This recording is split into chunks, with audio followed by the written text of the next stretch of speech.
Welcome all of you fellow arcanists out there to the Frith Guild podcast, where we explore an amazing world full of mystical creatures and their partners. Our hosts are Eric Smith and Scott Wareham, and they'll be your guides along this journey through plague and skyships. So grab your eldrin, strap on your swords, and get ready to defend the innocent from evil.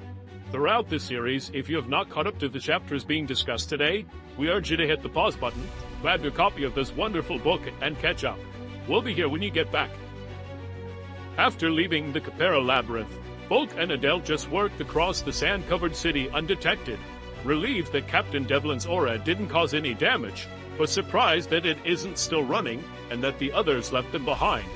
They haven't made it far when they are discovered by Reaper Arcanist Jevel of the Hunters Guild. But before we return to our story, a piece of advice from the series. Step 82 on the Pillar of Ruma says strategy. Without it, only the brute will rule. So with that, let's get into chapters 31 through 35 of Plague Arcanist. Welcome back to the Frith Guild podcast. I'm your host, Eric. I'm co-host Scott. And today we'll be going over chapters 31 through 35 of Book 4, Plague Arcanist by Shavy Stovall. And before we get into it, we do also want to thank everybody for listening. We are almost at 1,000 downloads overall. We're at like 950 last I checked. So that is absolutely amazing. We thank you so much for that. And we would like to ask if you could show us some love by not only listening, but also liking, commenting, sharing, or rating on whatever platform you're listening to, whether it's on YouTube or on podcasting platform. We also want to make mention that Frith Chronicles Wiki link is in the description, along with the link for the Capital Station Discord server. So that way you can go on over there and join in on the conversation there. I know recently there was an update to the server. Is a new channel in there that Shammy put in for fan-created mystical creatures. So if you haven't seen that yet, and if you got one in the back of your mind that you're like, I want to see how this would sound, you can go ahead and go over to that Discord server and throw it in there and talk about it in there as well. And with that, we are going to get into chapter 31. Chapter 31 is a difficult choice. So where we left off, Jevel and his crew of plague hunters had just found out that Volke is plague-ridden, so they are going to hunt them down. So Volke is really preparing to fight Jevel. Luther says that the plague hunters and the lackeys are really just doing their job, so almost in mercy to them, try and be nice to them, but I think there's only so much you can do with Jevel there. The fun part of this is both Volke and Jevel can merge with their Eldrin, so everybody gets leveled up in this case for the fight. Jevel again demonstrates that he doesn't really know how the terrors work and just kind of blindly throws them out, impacting everybody but Volke, who's immune to them. So the one person he was trying to take down didn't have any effect on. We remember, Master Arcanist. Air quotes heavily. Graduated last in his class, probably. Yeah, he really does struggle throughout this book and just understanding magic as a whole. But we do get to see kind of a few interesting uses of his own magic in this case. So Volke does get in a nice hit with Retribution. Jevel takes that blood, ends up throwing it, morphing it into daggers. Again, doesn't realize that Volke has armor, so this doesn't really impact him at all. But he does realize that he can kind of throw it around elsewhere as well and use it in other ways. Adelgis, not exactly a brawler by any means, but he can put people to sleep. So he goes around just kind of touching people, putting them to sleep, helping out on the backside. Heck yeah. Freaking Adelgis just be touching people and knocking them out. I know, it's almost easier. They don't even see it coming.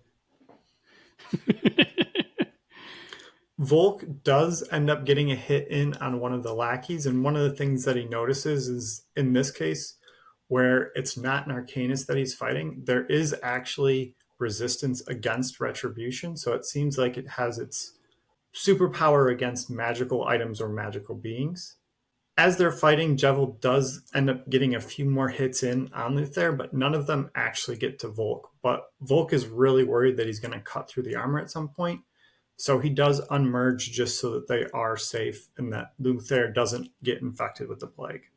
Jevel decides to go after Adelgis, so very smartly Volke grabs him Shadow steps into a building, scares the living daylights out of the family who's in the middle of this building, throws them a bunch of coins as if to cover, hey, here's sorry for breaking your window. Hey, at least he tried. Okay, tried to give them something for the damaged window and the emotional trauma that is what happened.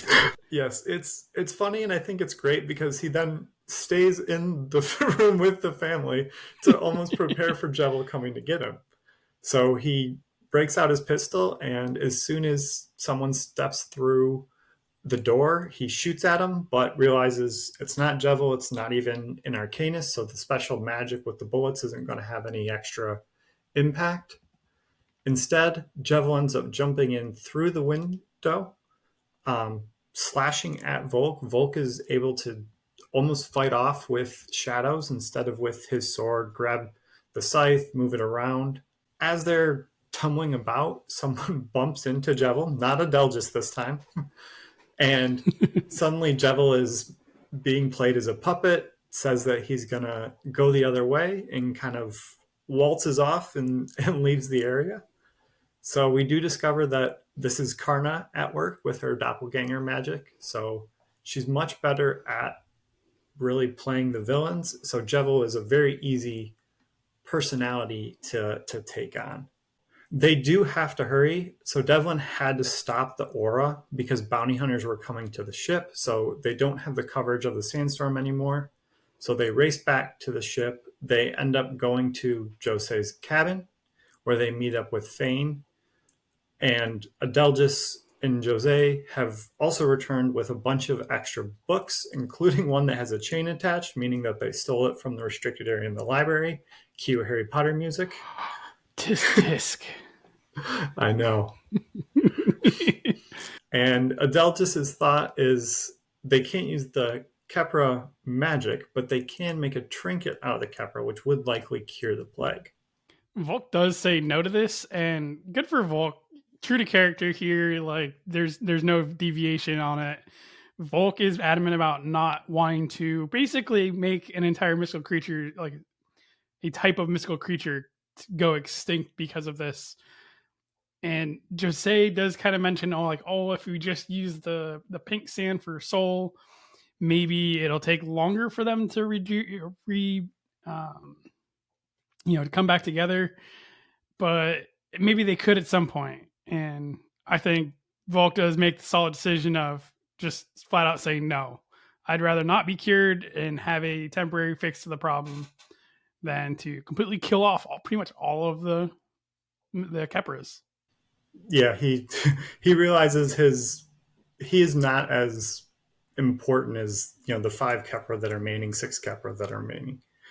So even with kind of the plague impacting his decision making, we do see that noble attitude coming through.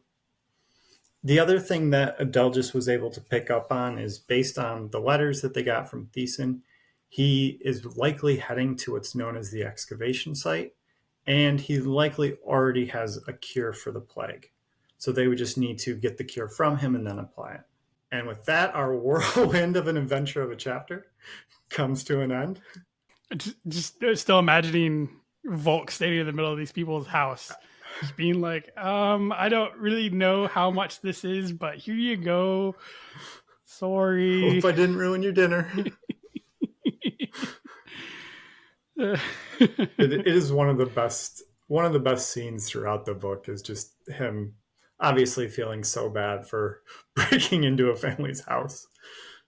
And again, just him all of a sudden pulling out a pistol and shooting the person that walks through the door. Just like, crap. I don't want to do this, but I have to. Yeah, he does. I'm sorry. He doesn't even keep going through he just stays in the house. He's like, this is a good defensible position. We're going to set up a bunker here. And with that, we'll get into chapter 32, Securing Passage. So now we have to kind of figure out how we're going to get through the lightning straits. As Volk is talking with Jose, with Karna, Volk accepts that the crew of the Sun Chaser is not going to risk themselves, nor will Volk himself allow them to try to make it through the lightning straits. As Volk's pondering this, he does end up falling asleep, and he does go back into the dreamscape as Zelfrey, and Zelfrey ends up toying with this pirate that he's on the Red Falcon with Eventide and Ruma.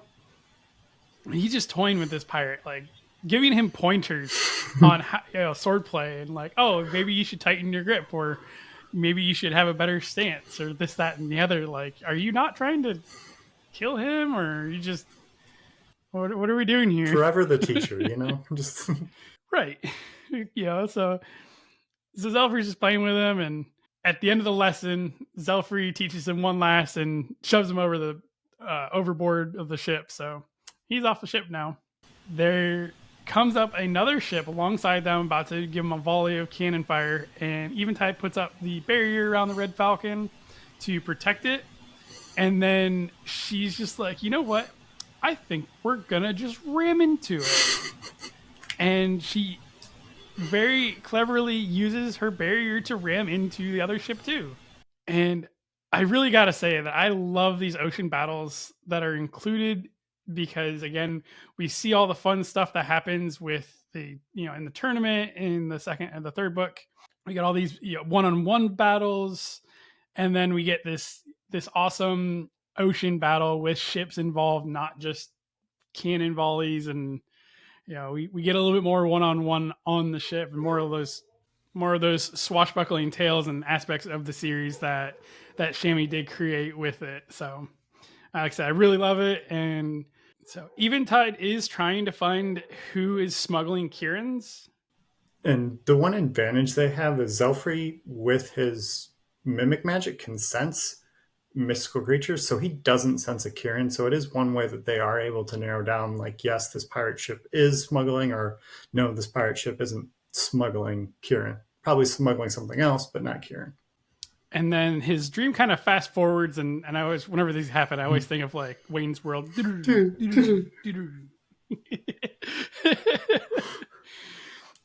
And so we shimmer into the next scene of the dream, and Zelfrey and Linus meet up.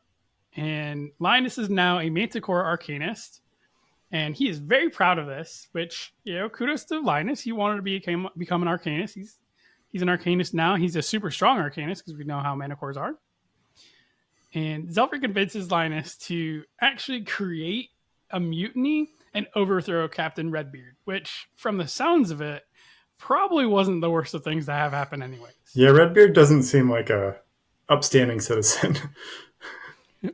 Exactly. So, it is probably for the best for everybody anyways. Linus does keep making hints throughout the scene that he wants to introduce Traces to his Manticore. And Zelfrey does get a quip in there about how Linus is such a dog person. He got a cat. And that brings us into chapter 33, which is Leaving New Nora.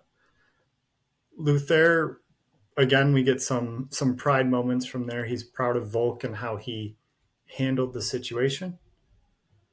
We get a little more backstory into the excavation site. So what they are excavating is actually the corpse of a mystical creature. And luckily, Karna was able to secure them passage on a ship, but unfortunately, it's Callisto's ship. Karna does make a lot of effort to lead Volk into this, and to kind of, hey, look, you got to realize that this is literally the last option that we have. It's rough because Callisto, despite all the horrible things he does, is a really good pirate. So his crew could actually handle getting through the lightning straits. It's something he's navigated before. It is a reliable way to get there. Despite this, Volke still is really hesitant. Karna kisses him. Turns out Volke is a boy, and that convinces him that this is the right thing to do. Guess that's just being a teenager.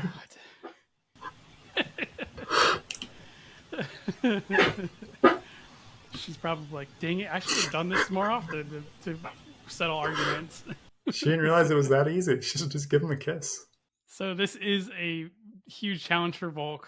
It's pretty much like unlike any other challenge he's ever faced, because Karna is trying for her best to help Volke with everything else, because of everything that Volke has done for Karna, for the Sun Chaser, for the crew on the Sun Chaser, Volk is not wanting to let her help. And this is one of those things that I had to think of, that like, why do people refuse to accept help? I understand Volk is a very, I don't want to say manly man. He's not, like, yes, he's definitely masculine and all that, but like, come on, man, just take a little bit of help. You're not going to be thought of less if you take a little bit of help, especially in this society, you know.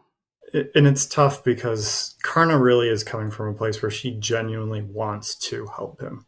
It is not her looking to, gain anything from it. She understands the risk at play, but she has decided it's worth it. And like you said, it is, accepting help is one of the toughest things to do, just because it always feels like there's that pressure of like, am I not able to do this on my own? Like, do I need help? So just for anybody out there, maybe struggling, it is okay to accept help if you need it. So make sure if you reach out to whoever you need to, and don't think you have to shoulder everything by yourself. Yeah, there's you just be surprised how willing people are to help.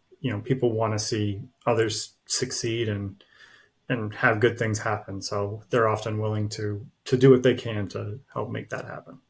Along with Karna, the other ones that are going to be joining, Adelgis and Fane, are also going to go on the trip. Fane, again, is plague immune and feels indebted to Volk, essentially because Volk was always accepting of him. And Adelgis needs to be there because of Thiessen and knowing where the excavation site is, but also wanting to stay with Volk after everything that Volk did for him when he was sick. And into chapter 34, passengers aboard the Third Abyss. I didn't notice this earlier, but on reading through this section of the book, the surgeon's name is Tammy, Tammi. Coincidence? I think not. Some good Incredibles right? There. Shammy, I'm not sure if this was really going the range here. We're going the range, Wayne's World to Incredibles, man. Hey, you'll never know what you're gonna get here. If only you could see into my brain and see how it functions. Oh Lord, it'd make more sense. Poor Adelgis. Tammy does have some very nice things to say to Volk, and she even calls Adelgis Moonbeam, which I love so much. The nickname stuck. Exactly. Not only did Fane get to make up a nickname for him, but it stuck. And I like this, where after Volk had helped Bayou, everybody kind of started warming up to them and realizing that he wasn't just a person. And one of the things that she actually mentions is that the Sun Chaser isn't just for mercenaries. It's for those that are basically cast out of society, or people that have fallen on hard times.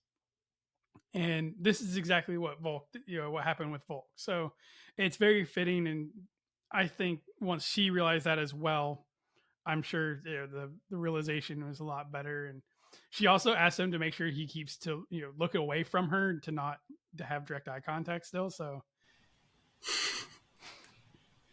still some awkward moments there, but it is what it is. Now, Bayou, along with the rest of the crew, hopes that Volk will make it and get rid of the plague, so that way he can come back to the Sun Chaser. And Bayou did ask specifically Tammy to give Volk a drawing she made of Volk, Fane, and Adelgis. Cuteness is just overload. Bayou is just too cute. Like, no wonder she didn't want to deliver this herself, because there would have been tears. I'd have been crying. We'd all have been crying. Like, I'm not crying. You're crying. Exactly. So Jose asked Volk to imbue a pair of boots with nightmare magic, and this is just kind of out of nowhere. Jose was very eager about this and was very blunt. Like, hey, here's bear boots. Here's 6 star shards. And Volk was even like, whoa, we're throwing 6 star shards at this? Where did they get the star shards? Like, these are supposed to be rare. And we know that Jose gambled away a lot of money. So, like... Well, again, these star shards are worth depending on, I'm not sure exactly what book, I can't remember. I think it was Crown Tournament.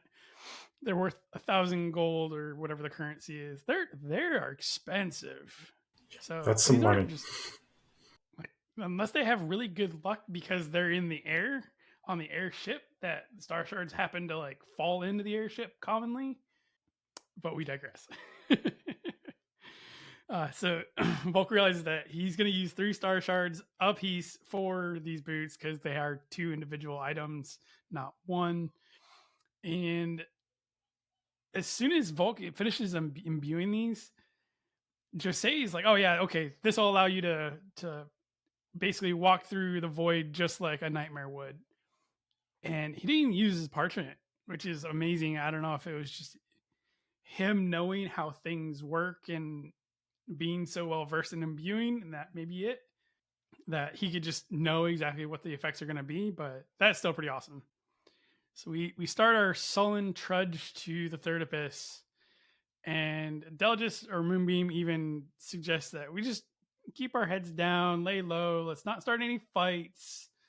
Let's not attract Callisto. Like, let's just be flies on the wall kind of thing here.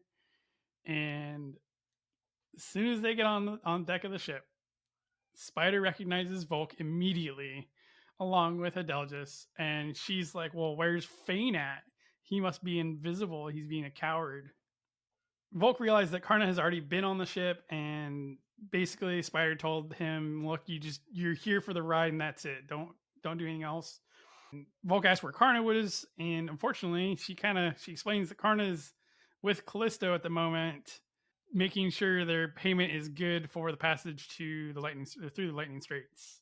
Again, we'll let your imaginations draw the conclusion onto where that's going, but I think this is one of those moments that Volk is absolutely awestruck that this is what had to have happened in order to get him, and how much Karna cares for Volk. Really willing to put it all on the line for him. The other one who's coming on the board the ship is Jevel, unfortunately. That does bring us to chapter 35. Volk does prepare to fight. Fane calms him down and essentially says, "Hey, let Callisto and Hellion handle this." Hellion really just blocks Jevil. Jevil kind of throws out that he has a hull blast, but Hellion doesn't really care and just kind of sends him on his merry way. Essentially, if you want to live, turn around and go search elsewhere. Adelgis does start to share some additional info on his father. So one of the big pieces is that Thiessen specifically needed a leech or a mimic for his journey to the excavation site. And the one thing he's searching for now that he's able to get there is that he's looking for the mother of shapesisters. And he's specifically looking for that because he thinks it's almost a child of the gods themselves. A little bit of background. We're not going to dive too deep into all the gods at this point and go through the list, but kind of the important ones is there's the 12 gods, starting with the world serpent, and that they would all bond as the change of magic. And the 13th god, creature, being the Apoc dragon, doesn't actually bond, but kind of resets everything back to normal once everything has been changed and handled. So we do also get some kind of inclining that the Soulforge and the progenitor behemoth is what created the mother of all shapeshifters. We don't get any solid clarification on this at the moment. So again, something that we just kind of see as far as the mother of shapeshifters go. But again, it's believed that the Soulforge and the progenitor behemoth are what created it. And then Fane starts to take on the role of smartass because we don't have Zaxxas here. We need our smartass person to give us his quips, and I think he's doing an outstanding job so far. He is. We do also find out that Thiessen has amassed 500 star shards, so we thought it was a lot to make 6, 3 for each boot, but Thiessen has 500 of these, so you can only imagine what he is planning to do with those. We also get some insight that Adelgis points out that he can't hear Thiessen's thoughts, and he also can't hear Callisto's thoughts, and because of that, he thinks that they might actually be working together because they likely both have some sort of trinket or other magic working that's protecting them from having their thoughts read. I wonder if we ever get a full list of all of the trinkets that Callisto has.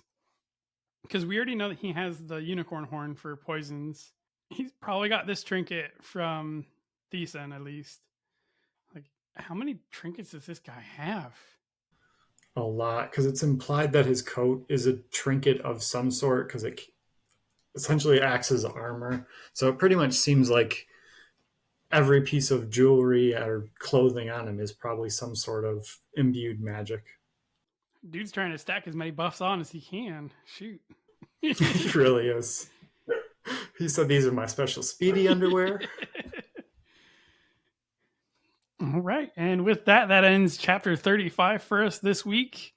We'll be continuing next week with 36 through 40. And then we'll basically be like 2 or 3 episodes later from that. And we'll be done with Arcane Plague